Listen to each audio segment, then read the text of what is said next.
वेंदर से खबर शामिल करते ब्यूरो चीफ रिपोर्ट वसीम वली से। वेंदर शहर में गैर कानूनी शराब के फरोग, मुसलमानों में तशवीश की लहर। वेंदर शहर में गैर कानूनी शराब फरोग के मसले ने मुकामी मुसलमानों में तशवीश की लहर दौड़ा दी है। शहर के मुख्तलिफ इलाकों में मुसलमानों को शराब फरोख्त की जा रही है, जो कि न सिर्फ कानूनी तौर पर ममनू है बल्कि इस्लामी कवानीन की भी खिलाफ वर्जी है। मुकामी ज़राए के मुताबिक वेंदर शहर में मुसलमानों को शराब फरोख्त कर रहे हैं। ये शराब खाना सरकारी इजाज़तनामे के बगैर काम कर रहा है और मुसलमानों को निशाना बनाकर गैर कानूनी मुनाफा कमा रहे हैं। मुकामी शहरी ने इस मसले पर अपनी गहरी तशवीश का इजहार किया है।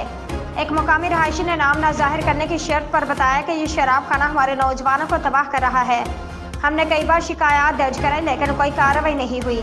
मुकामी पुलिस और एक्साइज एंड टैक्सेशन डिपार्टमेंट की तरफ से ताहाल कोई मौसर कार्रवाई नहीं की गई। शहर के अवाम का कहना है कि मुतल्लिका हुकाम की खामोशी और बेहिसी इस मसले को मज़ीद बिगाड़ रही है। पुलिस और एक्साइज एंड टैक्सेशन डिपार्टमेंट फौरी तौर पर गैर कानूनी शराब खाने बंद करें।